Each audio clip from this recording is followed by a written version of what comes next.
Welcome to GK land. दोस्तों, हमारा आज का टॉपिक है मध्य प्रदेश के प्रमुख साहित्यकार एवं उनकी कृतियाँ, यूनिट 1। इसमें हम देखेंगे प्राचीन काल के, मध्यकाल और आधुनिक काल के साहित्यकार। तो प्राचीन काल में आते हैं 5: कालिदास, भर्तृहरि, भवभूति, बाणभट्ट और दंडी। मध्यकाल में आते हैं बिहारी, भूषण, केशवदास, पद्माकर, रेवाराम बाबू और संत स्वरूप दास। आधुनिक में है कामता प्रसाद गुरु, पंडित माखनलाल चतुर्वेदी, बालकृष्ण शर्मा नवीन, सुभद्रा कुमारी चौहान, द्वारका प्रसाद मिश्र, केदारनाथ ठाकुर, मुस्तफ़ा रीवा वाले, ताजी जहर अली, स्वामी सत्य भक्त, पंडित राम दयाल तिवारी, हरिभाऊ उपाध्याय, रघुवीर प्रसाद द्विवेदी, गजानन माधव, मुक्ति बोध, हरिशंकर परसाई, भवानी प्रसाद मिश्र, दुष्यंत कुमार, शरद जोशी। तो हम आज पढ़ेंगे प्राचीन काल के साहित्यकारों के बारे में। तो स्टार्ट करते हैं कालिदास से। तो कालिदास संस्कृत भाषा के सबसे महान कवि और नाटककार थे। अभिज्ञान शाकुंतलम इन्होंने लिखा था, जिसका विश्व की अनेक भाषाओं में अनुवाद हो चुका है। उज्जैन निवासी हैं, साथ ही साथ गुप्त वंश के शासक चंद्रगुप्त विक्रमादित्य के दरबार में 9 रत्नों में शामिल थे। और कालिदास को भारत का शेक्सपियर कहते हैं। क्यों? क्योंकि शेक्सपियर क्या था? नाटककार था, और कालिदास भी नाटककार थे। रचनाएं महाकाव्य, खंडकाव्य। तो महाकाव्य क्या है इनका? कुमार संभव और रघुवंशम। खंडकाव्य है मेघदूतम। गीत काव्य है ऋतुसंहार। नाटक है मालविका अग्निमित्रम, विक्रमोर्वशी।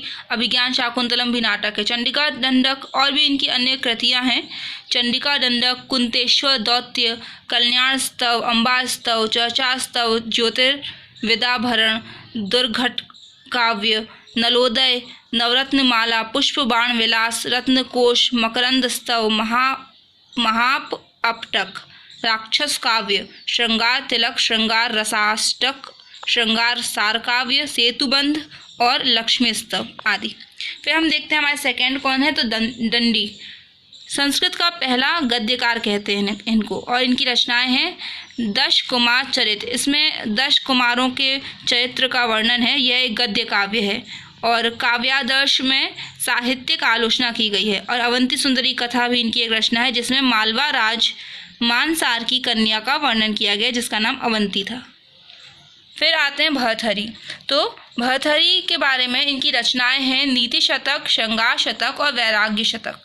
प्रत्येक शतक मतलब 100, तो प्रत्येक शतक में 100 श्लोक हैं।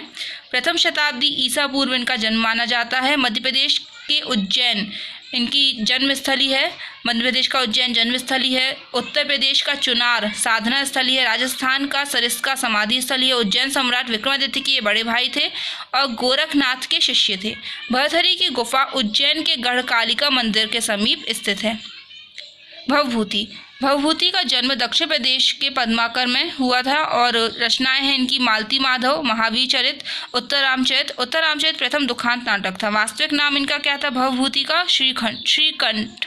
और इनके पिता थे कंठ से नीलकंठ और माता जातकर्णी। कन्नौज शासक यशोवर्मन के दरबारी कवि कौन थे? तो भवभूति को क्या कहा जाता है? तो भारतीय मिल्टन कहा जाता है। ज्ञान निधि के शिष्य थे ये। और फिर आते हैं बाणभट्ट महाकवि। तो कादम्बरी दुनिया का पहला उपन्यास था। ऐसा आता है दुनिया का पहला उपन्यास कादम्बरी। संस्कृत साहित्य के महत्वपूर्ण ग्रंथ कौन कौन से लिखे इन्होंने? बाणभट्ट द्वारा रचित है कादम्बरी, साथ ही साथ हर्षचरित बहुत फेमस है। और बाणभट्ट कन्नौज के शासक हर्षवर्धन के राजदरबारी थे। जन्म 7वीं सदी में ब्राह्मण परिवार में हुआ था। पिता चित्रभानु, माता राजौदी।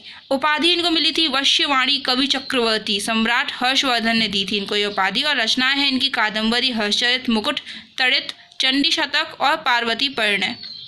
बाणभट्ट साहित्य के वनांचल का केसरी कहलाते हैं। साहित्य के वनांचल का केसरी कौन कहलाता है? बाणभट्ट, क्योंकि इनका प्रकृति चित्रण अद्भुत है। हर्षचरित बाणभट्ट की प्रथम रचना है। यह हर्षवर्धन की जीवनी है। हर्षवर्धन का अगर साम्राज्य देखें तो 606 ईस्वी से 647 ईस्वी तक था। जन्म कब हुआ था हर्षवर्धन का? तो 590 में थानेसर हरियाणा में, और मृत्यु 647 में कन्नौज में हुई थी। Okay, thank you friends, bye.